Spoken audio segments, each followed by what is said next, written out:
आज हम चर्चा करने वाले हैं शनि चालिसा पर।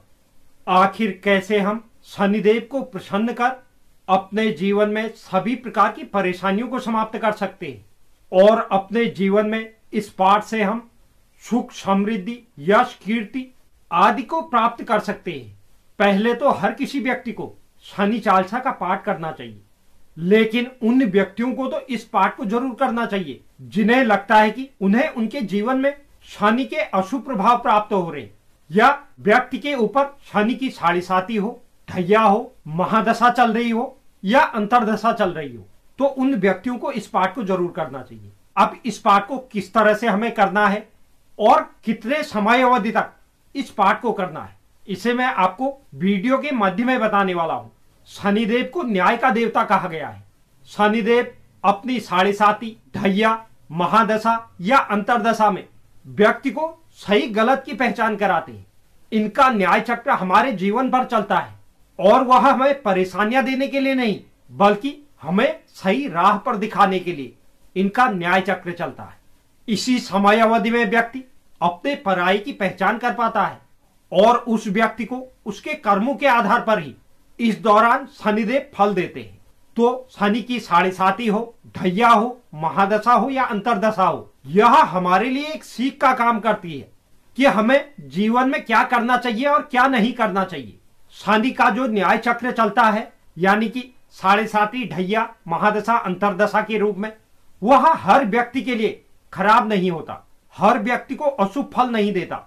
यह दशा उन्हीं लोगों को परेशान करती है जिन लोगों के इससे पूर्व अच्छे कर्म ना रहे हों, उन्होंने लोगों को परेशान किया हो, किसी का हक मारा हो, गरीब बेसहायों का अपमान किया हो, कमजोर लोगों को दबाया हो या किसी तरह से भी दुख पहुंचाया हो, चोरी की हो या किसी ऐसे कार्य में संलिप्त हो जो नीति के विरुद्ध हो।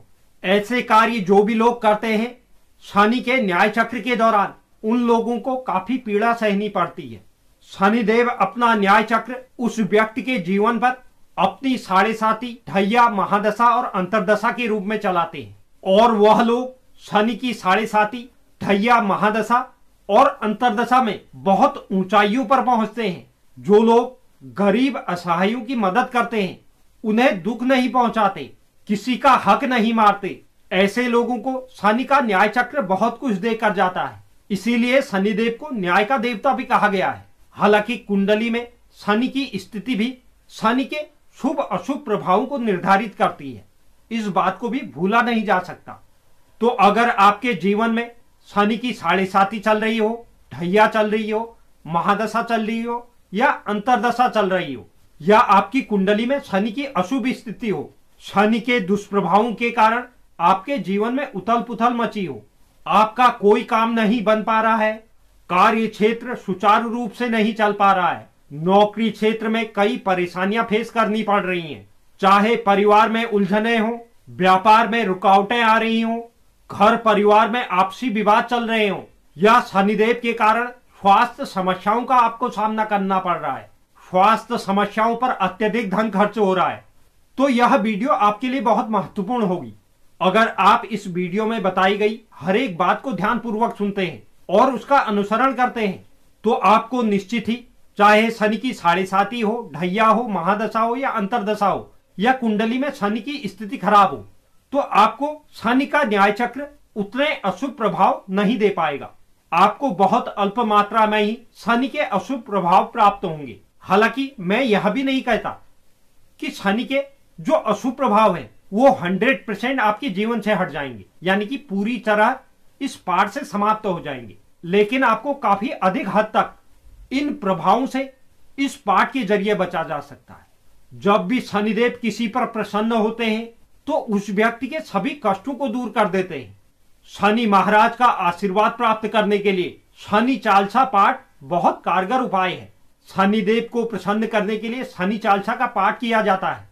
इससे घर में सुख समृद्धि आती है, साथ ही व्यक्ति के जीवन में धन की कमी नहीं रहती। इस पाठ को करने से सभी परेशानियां दूर हो जाती हैं। इस पाठ को आप रोज कर सकते हैं। इसकी शुरुआत आप शनिवार के दिन से करें। एक महत्वपूर्ण बात मैं आगे आपको और बताऊंगा। शनिवार के दिन आप ब्रह्म मुहूर्त में उठकर उत्तर दिशा की ओर मुंह करके कुश के आसन पर बैठकर शनिदेव के निमित्त सरसों के तेल का दिया जलाएं। आप यह कार्य घर में भी कर सकते हैं या मंदिर में भी कर सकते हैं। हालांकि जब भी आप शनि चालीसा का पाठ करें तो इसे सूर्योदय से पहले, हो सके तो अंधेरे में ही, या सूर्यास्त के बाद, संध्या काल के बाद जब अंधेरा हो जाता है उस समय अवधि में आप कर सकते हैं। लेकिन आपको इसके साथ एक महत्वपूर्ण कार्य और कर लेना है। शनि चालीसा के साथ आप हनुमान चालीसा का भी पाठ जरूर करें। शास्त्रों के मुताबिक महिलाओं को शनि मूर्ति में तेल नहीं चढ़ाना चाहिए।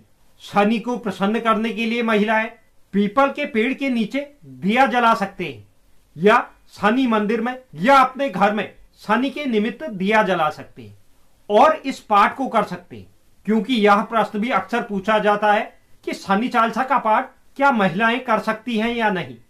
इस पाठ को हर कोई व्यक्ति कर सकता है, जो भी शनि से पीड़ित हो या ना हो।